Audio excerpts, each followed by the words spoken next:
And I am pleased to announce that President Vuçiq and Prime Minister Kurti have today agreed that no further discussions are needed for the European Union proposal, a proposal that has the title Agreement on the Path to Normalization between Kosovo and Serbia. And since both leaders agreed that no more discussions are needed, the text of the agreement will be published to the External Action Service of the European Union on the website shortly. This agreement is above all for the citizens of Kosovo and Serbia. It's not for the European Union. It's for the citizens of Kosovo and Serbia. It sets out that people can move freely between Kosovo and Serbia using their own passports, mutually recognized, IDs and license plates. It entails that people can study and work without wondering whether their diplomas and where they obtain them may be an issue. The agreement can bring new economic opportunities through increased financial assistance, through business cooperation, and new investments in Kosovo.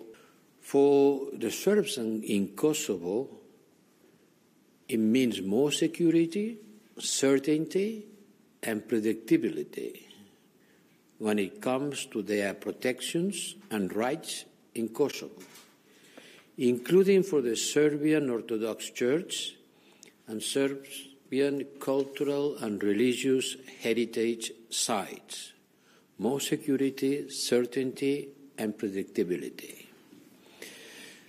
And I hope the agreement can also be the basis to build the much-needed trust and overcome the legacy of the past.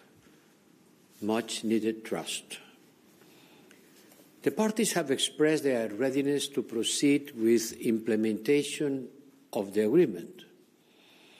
We have quite a long story of agreement that has not been implemented yet, and the parties have expressed their readiness that with this agreement they will proceed swiftly on its implementation.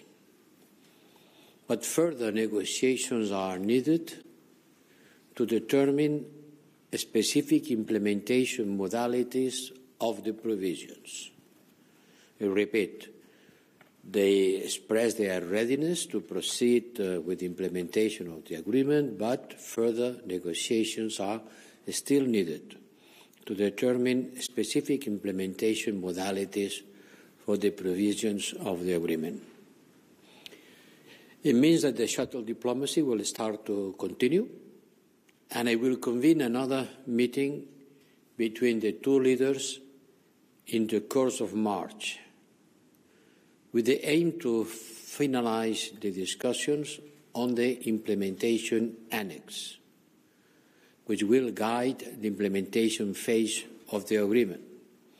This implementation annex is an integral part of the agreement, and it has to be yet finalized. That the European Union has reminded the parties of their obligation to implement all past dialogue agreements which remain valid and binding. In the meantime, until the middle of March, the European Union Special Representative, Miroslav Lajcak, will have to go again to Kosovo and Serbia to visit them, to follow up on today's discussions and prepare for the next high-level meeting. We expect the parties to engage constructively in this process.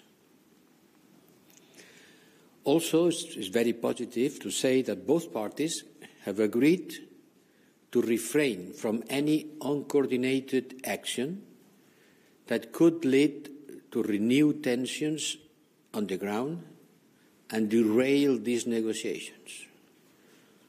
I hope it will happen like this, and no uncoordinated actions could jeopardize the continuation of the work in process.